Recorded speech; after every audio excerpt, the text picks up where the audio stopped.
You wake up, and for a moment, you don't know why it feels different. The ceiling above you is the same. The alarm sounds just as it always has. But something is heavier now, like the air itself is pressing against your chest, like your own life is holding its breath.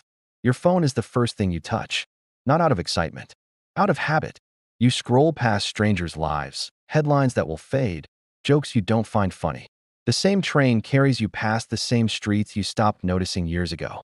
You greet people with the same polite smile that never reaches your eyes. And all of it feels distant, as if you're watching someone else live your life. Then it happens, a moment so small you almost miss it. A whisper in the noise. It's not a shout, not a demand, just a simple truth that slices through everything. This isn't my life. You freeze, but no one around you notices. Because they're all moving too fast, trapped in their own loops, scrolling, commuting, working, sleeping, repeating the cycle without asking why. And for the first time, you see the cycle for what it is. It's not safety. It's not comfort. It's a cage without bars. The thought terrifies you, not because you're afraid of losing what you have, but because you realize you've already lost something far greater. Somewhere along the way, you stopped living and started surviving. Your dreams were traded for deadlines. Your curiosity was replaced by routines.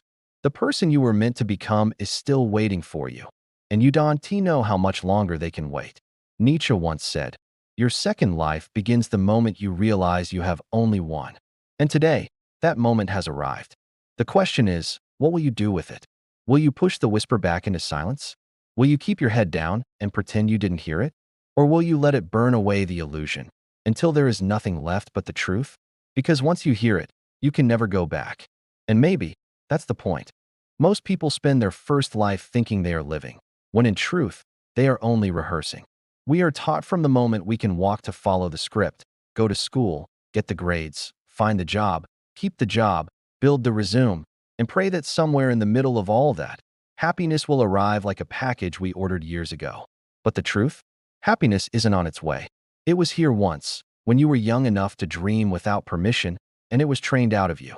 You learned to replace wonder with schedules. You learned to mistake exhaustion for achievement.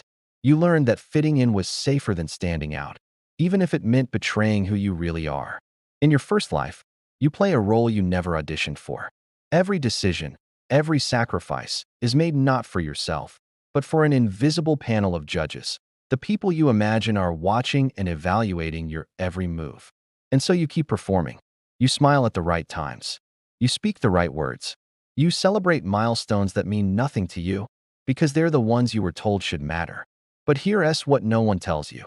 The first life doesn't kill you all at once. It kills you slowly.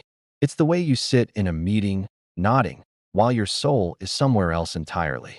It's the way you stay in relationships that hollow you out because you'd rather be miserable than alone. It's the way you silence your own ideas before they can escape your mouth, because deep down, you've been convinced they're not worth hearing. And all the while, the days keep moving forward, unclaimed. The years begin to blur. The calendar fills with obligations, but your heart remains empty. You tell yourself this is what being a responsible adult looks like. You tell yourself everyone else feels the same way, and maybe they do. But that doesn't make it living. The first life is built on survival, not truth. It rewards obedience, not courage. And if you're not careful, it will consume you entirely. Until one day, you wake up and realize the life you've been protecting all these years was never really yours to begin with. It doesn't always happen with fireworks. Sometimes the crack in the illusion is small, almost invisible at first, a hairline fracture in the wall you've been leaning on your entire life. Maybe it's the loss of someone you thought would be here forever. The kind of loss that leaves the room feeling too big, too quiet. Maybe it's a betrayal so sharp that it slices through the person you thought you were, leaving pieces you don't recognize. Or maybe it's something far less dramatic. Waking up one morning, looking in the mirror, and realizing you no longer know the face staring back at you. Whatever form it takes, it breaks the spell. The autopilot shuts off.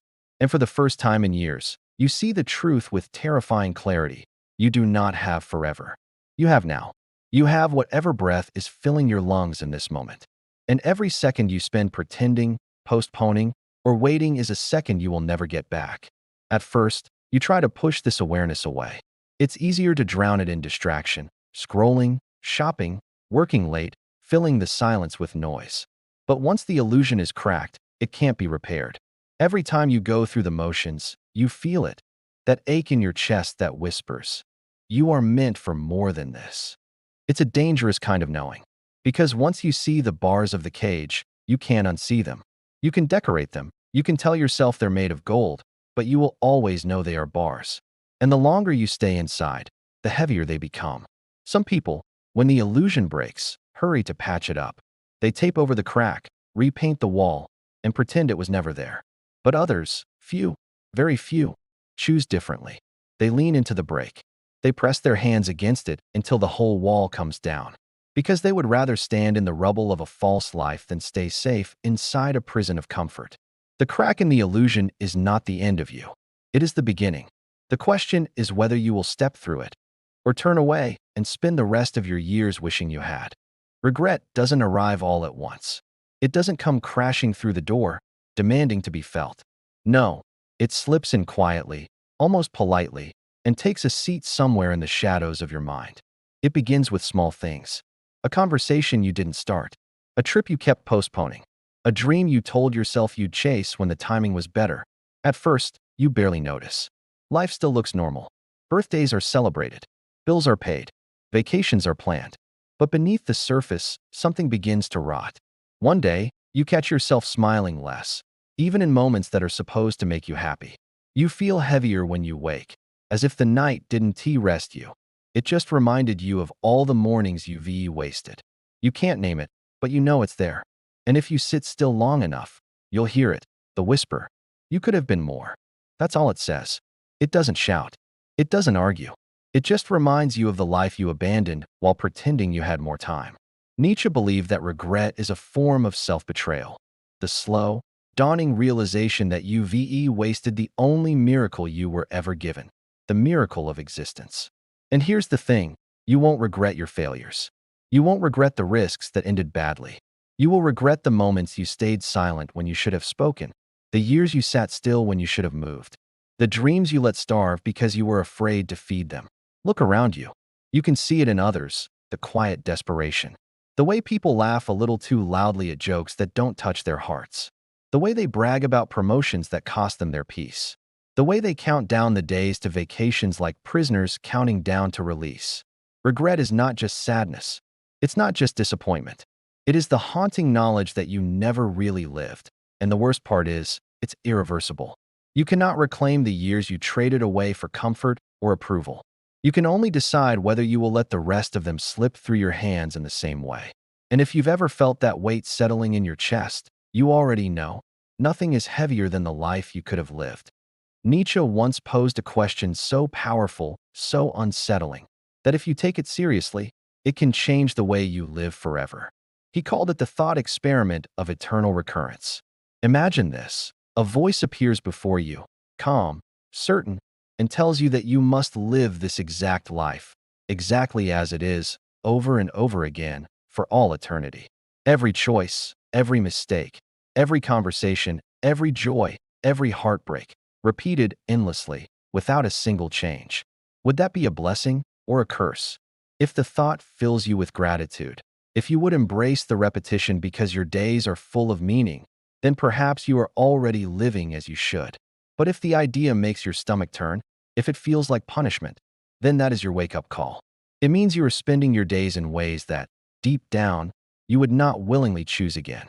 The truth is, you don't need to believe in eternity for this test to matter. You are already living a version of it, because days have a way of blending into each other, routines looping endlessly. Wake, work, eat, sleep, repeat. The difference is that in this life, you do have the power to change the pattern.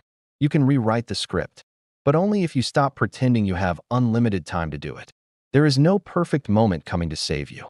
There is no final warning before your last chance runs out. This is it. Your life is happening right now, whether you are ready or not.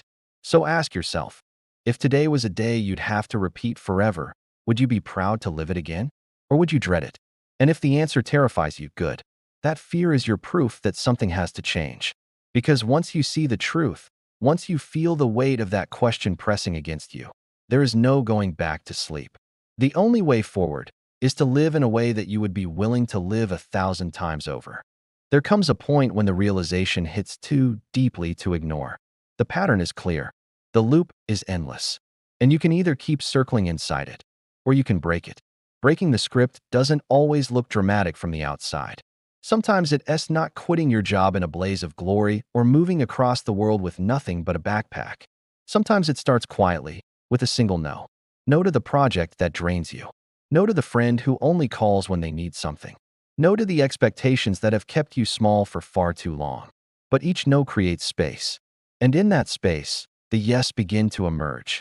Yes to the conversation you've been avoiding. Yes to the dream that scares you because it matters so much. Yes to the version of you that you've been hiding from the world. The first steps are never easy. They feel like tearing away pieces of yourself, but really, you're shedding the skin of a life that was suffocating you. You will be told you're reckless. You will be told you've changed, and you have, because staying the same would have been a much greater risk. Freedom is not comfortable. It will ask more of you than obedience ever did. It will demand that you become fully responsible for the life you are building, without excuses, without waiting for approval. And that's why most people never take it. They'd rather stay safe inside the script they were given, even if it kills them slowly. But you've seen the truth now. You've heard the whisper. You've felt the weight of regret pressing in. You know there's no going back. So you begin, not perfectly, not confidently, but honestly. And in that first honest step, something shifts. The world doesn't open all at once, but you do. The moment you step off the well-worn path, you will feel it. Not everyone will cheer for you. In fact, most won't. People who have lived their whole lives inside the script will see your refusal to follow it as a threat. Your freedom will remind them of their own chains, and that is something many would rather not face. Some will try to pull you back, not out of cruelty, but because your courage makes their fear harder to ignore. They'll disguise it as concern. Are you sure this is a good idea? They'll wrap it in doubt. You've changed. They might even hide it in mockery. Don't be unrealistic.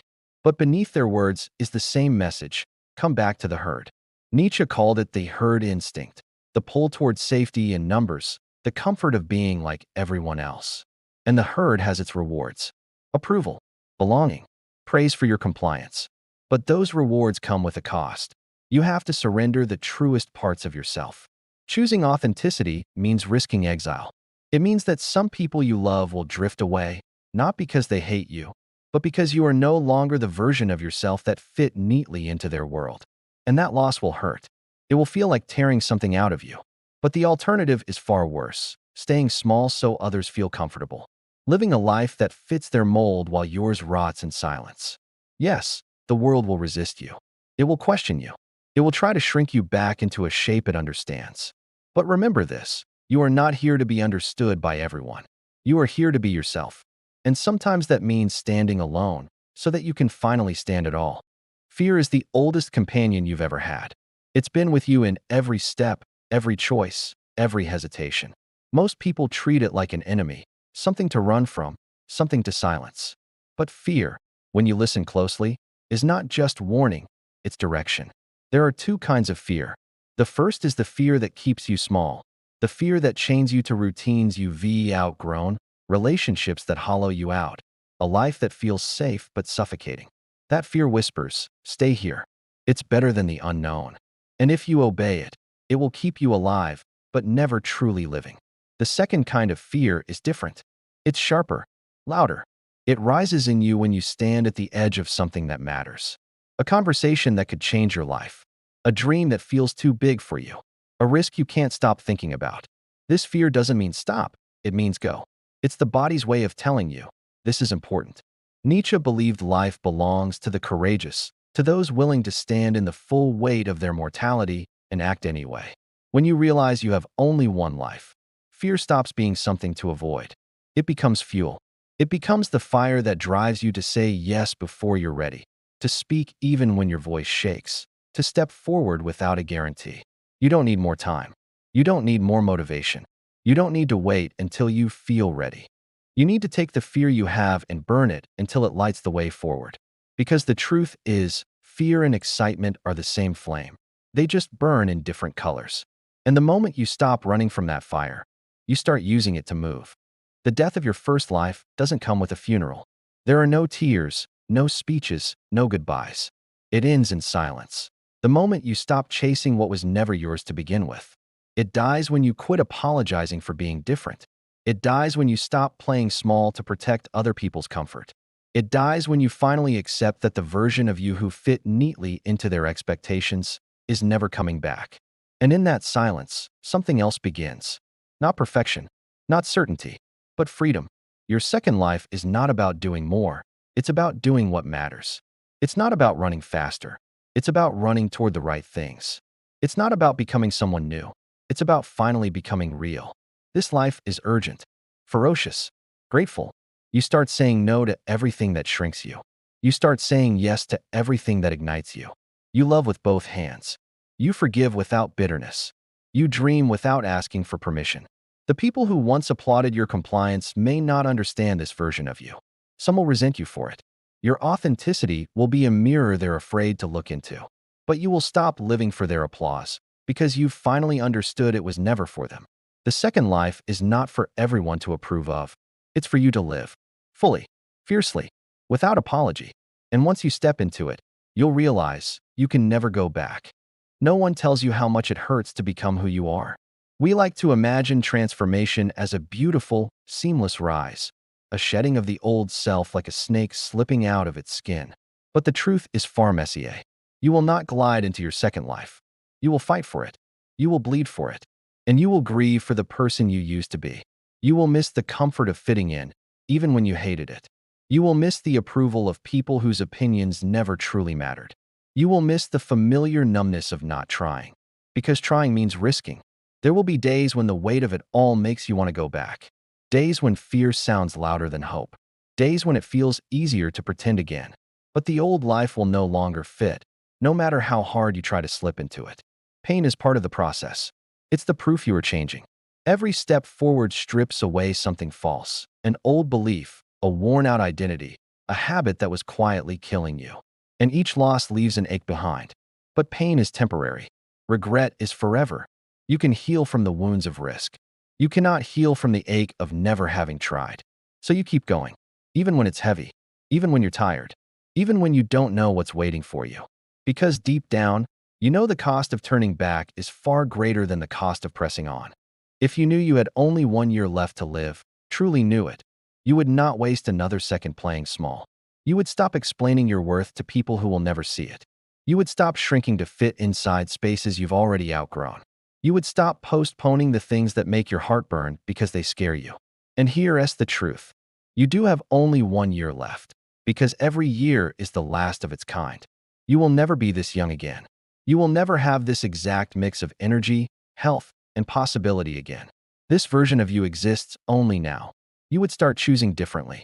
You would leave the places that made you forget your own name. You would cut ties with people who keep you in chains, no matter how much history you share. You would spend your days with those who set your soul on fire, not those who pour water on your dreams. Nietzsche warned that the real tragedy isn't death. It's living so disconnected from truth that you already gone long before your body gives out. And once you've seen this for yourself, urgency is no longer optional. Time will not negotiate with you. It will not pause while you think about it. Every moment you delay is a moment you'll never get back. So you start making decisions with the knowledge that your time is running out. Not to panic you, but to set you free.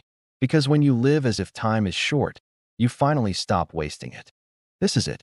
Not next month. Not after the timing is better. Not when you feel ready. Your life is not waiting for you.